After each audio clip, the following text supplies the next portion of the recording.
Seriously ಈ cinema ಹೇಳಿದ್ನಲ್ಲ 100% ಇದು ಸಿನಿಮಾ ಗೆಲ್ಲುವಂಥ ಸಿನಿಮಾ ಆಗುತ್ತೆ ಅನ್ನೋದಕ್ಕೋಸ್ಕರನೇ ನಾನು ಒಪ್ಕೊಂಡಿರೋವಂಥದ್ದು.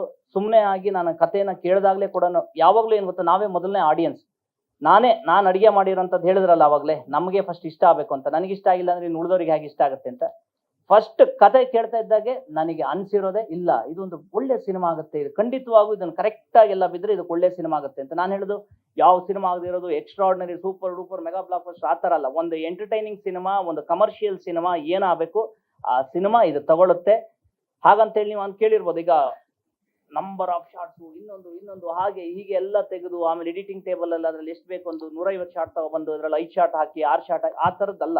ನಮ್ಮ ಡೈರೆಕ್ಟರ್ದು ಈ ಡೈರೆಕ್ಟ್ ಒಬ್ಬೊಬ್ರದ್ದು ಒಂದೊಂದು ಥರ ಟೇಸ್ಟ್ ಇರುತ್ತೆ, ಅದು ತಪ್ಪು ಅಂತಲ್ಲ. ಏನು ಬೇಕು ಒಂದು ಸೀನ್ ಹಿಂಗೆ ತೆಗಿಯೋ ಅಷ್ಟೊತ್ತಿಗೆ ಇಷ್ಟೇ ಅಮ್ಮ, ಇಲ್ಲೋಡಮ್ಮ ನೀನು ನಿಧಾನ ಹೀಗೆ ಬಾ, ಇಲ್ಲಿ ರೀ ರೆಕಾರ್ಡಿಂಗ್ ಬಿಟ್ಟು ಬರುತ್ತೆ, ಇಷ್ಟೇ ಸರ್, ಏನಾದರೂ ಬೇರೆ ಏನಾದರೂ ಬೇಕಾ, ಬೇಡ ಇಷ್ಟೇ ಸಾಕಮ್ಮ ನನಗಿದೆ ಅಂದರೆ ಅವ್ರದ್ದೊಂದು ಜಡ್ಜ್ಮೆಂಟ್ ಇದೆಯಲ್ಲ, ಆ ಜಡ್ಜ್ಮೆಂಟ್ ಏನಿದೆ ಆ ಜಡ್ಜ್ಮೆಂಟ್ಗೆ ತಕ್ಕಂತ ಸಿನಿಮಾ ಮಾಡಿದ್ದಾರೆ. ಕಾಮನ್ ಮ್ಯಾನ್ ಇವಾಗಿನ ಕಾಮನ್ ಮ್ಯಾನೇ. ಕಥೆಯ ಶೈಲಿ ಬಂದು ಈಗ ನಮ್ಮ ರಾಜಕೀಯ ವ್ಯವಸ್ಥೆ ಹೇಗಾಗಿದೆ ಅಂದರೆ ಭ್ರಷ್ಟಾಚಾರ ಅನ್ನೋದು ನಿಮಗೆ ತಾಂಡವಾಡ್ತಿದೆ. ಆ ಭ್ರಷ್ಟಾಚಾರನ ಇಡೀ ಡೀಪಾಗಿ ನಿಮಗೆ ಹೇಳೋದಿಕ್ಕೆಲ್ಲ ಹೋದ್ರು 100 ಸಿನಿಮಾ ಅಲ್ಲ 200 ಸಿನಿಮಾ ತೆಗಿತಾ ಹೋದ್ರು, ಎಪಿಸೋಡ್ಗಳ ಥರ ಹೋದ್ರು ಅದನ್ನು ಮುಗಿಯಲ್ಲ. ಇವರು ಒಂದು ಔಟ್ಲೇಯರ್ ಇಂದ ಒಂದು ಸಿನಿಮಾನ ಹೇಗೆ ಹೇಳಬೇಕು, ಇನ್ ಡೀಪ್ ವಿಚಾರಗಳನ್ನ ಔಟ್ಲೇಯರ್ ಅಲ್ಲಿ ಹೇಗೆ ಹೇಳಬೇಕು, ಅದನ್ನ ತುಂಬಾ ಖುಷಿಯಾಗಿ ಜನ ಕೂತಂತವನಿಗೆ ಎಲ್ಲೂ ಬೇಜಾರಾಗದಿದ್ದಾಗೆ, ಯಾರೂ ಕೂಡ ಇದು ಹೇಗೆ ಹಾಗೆ ಅಂತ ಕ್ವಶನ್ ಆಗದಿದ್ದಾಗ ಹೇಗೆ ಮಾಡಬೇಕು ಅನ್ನೋದನ್ನ ಈ ಸಿನಿಮಾ ಕಾಮನ್ ಮ್ಯಾನ್ ಮಾಡಿದ್ದಾರೆ. ಅದಾದ ನಂತರ ಇಷ್ಟ ಆಗುವಂತ ಸಿನಿಮಾ ಖಂಡಿತ ಆಗುತ್ತೆ ಮೇಡಮ್, ಅದಕ್ಕಿಂತ ನಾನು ತುಂಬಾ ಹೇಳೋದಿಕ್ಕಾಗಲ್ಲ. ಜೊತೆಗೆ ಇನ್ನೇನು ಅಷ್ಟೇ ಅಲ್ವಾ ಮೇಡಮ್? ಇದು ಒಂದೇ ಒಂದು ಸೆಕೆಂಡ್. ಈ ಕೆರೆಬೇಟೆಗೆ ಒಳ್ಳೆ ರೆಸ್ಪಾನ್ಸ್ ಬಂತು, ಅದಾದ್ಮೇಲೆ 1.5 ವರ್ಷ ಅಥವಾ 2 ವರ್ಷ ಗ್ಯಾಪ್ ಏನ್ಕಾಯ್ತು? ಅವಕಾಶಗಳಿರ್ಲಿಲ್ವಾ? ಆದ್ರೆ ನೀವು ಒಪ್ಪಿದ್ದು ಈ ಕಥೆನ?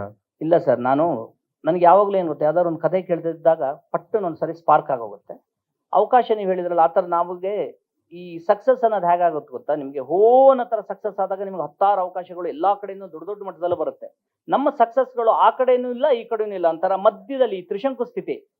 ಈಗ ಯಾವ್ದಾರು ಒಪ್ಕೊಳ್ಳೋಣ ಅಂತಂದ್ರೆ ಇಲ್ಲಪ್ಪ ಅದ್ರಲ್ಲಿ ಈ ತರ ಒಳ್ಳೆ ಹೆಸರು ಬಂದಿದೆ, ಸುಮ್ಮನೆ ಯಾವ್ದಾದ್ರು ಒಪ್ಕೊಂಡು ಯಾಕೆ ಹಾಳು ಮಾಡ್ಕೊಳ್ಳೋಣ, ಒಂದು ಇಲ್ಲ ಸುಮ್ಮನೆ ಕೂತ್ಕೊಳ್ಳೋದಕ್ಕೂ ಆಗಲ್ಲ. ಆ ಒಂದು ಟೈಮಲ್ಲಿ ಇಲ್ಲ ನಾನು ಸಿನಿಮಾ ಮಾಡಿದ್ರೆ ಒಳ್ಳೇದೇ ಮಾಡಬೇಕು ಅಂತ ನಿರ್ಧಾರ ಮಾಡಿ ಕೂತಾಗಲೇ ನನಗೆ ಇಮ್ಮಿಡಿಯೇಟ್ ಹೇಳಿದ್ನಲ್ಲ,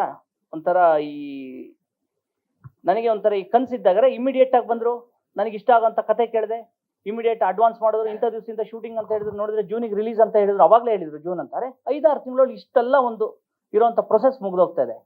ನನಗೂ ಕೂಡ ಯಾವಾಗಲೂ ಏನು ಗೊತ್ತಾ, ನಾವೇನೇನೋ ಅನ್ಕೊಳ್ತೀವಿ, ಇದು ಹಿಂಗಾಗೋಗ್ಬಿಡುತ್ತೆ ಅದು ಹಿಂಗಾಗೋಗ್ಬಿಡುತ್ತೆ, ಇದೇ ಸೂಪರ್ ಹಿಟ್ ಆಗುತ್ತೆ, ಅದು ಎಲ್ಲದೂ ಸುಳ್ಳು. ನನಗೆ ನಾನು 2 ಸಿನಿಮಾ ರಾಜಹಂಸ ಕೆರೆಬೇಟೆ ಪ್ರೊಡಕ್ಷನ್ ಮಾಡಾದ್ಮೇಲೆ ನಾನು ನಿರ್ಧಾರ ಮಾಡಿರುವಂಥದ್ದು, ಸಿನಿಮಾ ಅನ್ನೋದು ನಮ್ಮ ಶ್ರಮ, ಇನ್ನೊಂದ್ರ ಜೊತೆಗೆ ಅವನ ಹಣೆ ಬರ ಸರಿ ಇರಬೇಕು. ಆ ಹಣೆ ಬರ, ಟೈಮು, ರಿಲೀಸ್ ಆಗೋದು ಇವೆಲ್ಲವೂ ಕೂಡ ಕರೆಕ್ಟ್ ಆಗಿದ್ರೆ ಮಾತ್ರ ಒಂದು ಸಿನಿಮಾ ಗೆಲ್ಲೋದಕ್ಕೆ ಸಾಧ್ಯ.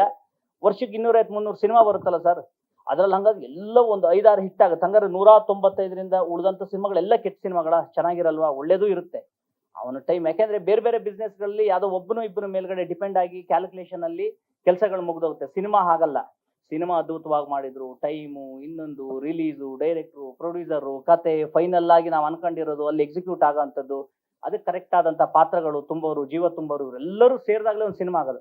ಅವೆಲ್ಲವೂ ಕೂಡ ಬರಬೇಕು, ಅವಾಗ ಮಾತ್ರ ಒಬ್ಬ ವ್ಯಕ್ತಿಗೆ ಸಕ್ಸಸ್ ಸಿಗೋದು ಅನ್ಕೊಂಡಿದ್ದೀನಿ. ನಾನು ಈಗಲೂ ಹೇಳ್ತೀನಿ, ಈಗ ಏನೇನೋ ದೊಡ್ಡ ದೊಡ್ಡ ಸಕ್ಸಸ್ ಆಗಿ ದೊಡ್ಡ ದೊಡ್ಡ ಹೆಸರು ಮಾಡಿದಂಥವ್ರು ಎಲ್ಲರೂ ಸೂಪರ್ ಆಕ್ಟರ್ ಆಗಿದ್ರೆ ಸೂಪರ್ ಆಕ್ಟ್ರಾ? ಅವತ್ತಿನ ಟೈಮು, ಅವತ್ತು ಸಿನಿಮಾ ಬಂದ ಟೈಮು ಅವರು ದೊಡ್ಡ ದೊಡ್ಡ ಮಟ್ಟದಲ್ಲಿ ಸಕ್ಸಸ್ ಆದರು. ಇನ್ನು ಹಾಗಾದ್ರೆ ಯಾರು ಎಷ್ಟೋ ಜನ ಶ್ರಮ ಹಾಕಿ ಸಿನಿಮಾಗಳು ಮಾಡಿದ್ದಾರೆ, ಸೋತೋಗಿದ್ದಾರೆ, ಪಾಪ ಇವತ್ತು ಅವರಿಗೆ ಒಂದೊಂದು ಹೊತ್ತಿನ ಊಟಕ್ಕೂ ಕಷ್ಟ ಆಗಿರ್ಬೋದು. ಅವರೆಲ್ಲ ಕೆಟ್ಟು ನಿರ್ದೇಶಕರು, ಕೆಟ್ಟ ಆರ್ಟಿಸ್ಟಾ? ಅವನ ಟೈಮ್ ಅವತ್ತು ಒಳ್ಳೆ ಟ್ಯಾಲೆಂಟ್ ಇದ್ರೂ ಕೂಡ ಒಂದೊಂದ್ಸರಿ ಆಗಲ್ಲ, ಅವರೆಲ್ಲದೂ ಕೂಡ್ ಬಂದಿರಲ್ಲ. ಹಾಗಾಗಿ ಇದು ಎಲ್ಲ ಕೂಡ್ ಬಂದಿರೋಂಥ ಸಿನಿಮಾನೇ ಕಾಮನ್ ಮ್ಯಾನ್. ಟೈಟ್ಲ್ ಬಗ್ಗೆ ಹೇಳಿದ್ರು ಪ್ರೊಡ್ಯೂಸರ್, ಅದ್ರ ಬಗ್ಗೆ ಒಂದು ಕ್ಲಾರಿಟಿ ಕೊಡ್ತೀನಿ. ಅವ್ರು ಬೇರೆ ಒಂದು ಟೈಟ್ಲ್ ಅನ್ಕೊಂಡಿದ್ರು, ಡೈರೆಕ್ಟರ್ ಸಾರ್ ಹತ್ರ ಮತ್ತೆ ಪ್ರೊಡ್ಯೂಸರ್ ಸಾರ್ ಹತ್ರ. ಇಲ್ಲ ಸರ್, ನಮ್ಮ ಸಿನಿಮಾಗೆ ಈ ಥರದ್ದೊಂದು ಕಮರ್ಷಿಯಲ್ ಟೈಟ್ಲು ಇದ್ರೇನೆ ಚೆನ್ನಾಗೆ, ಅದನ್ನ ಮುಂಚಿತವಾಗಿ ರಿಜಿಸ್ಟರ್ ಮಾಡಿಸಿಟ್ಟಿದ್ರು. ಹಾಗಾಗಿ ಟೈಟ್ಲ್ ಬಗ್ಗೆನೂ ನಮ್ಗೊಂದು ಹೆಮ್ಮೆ ಇರಬೇಕಲ್ವಾ.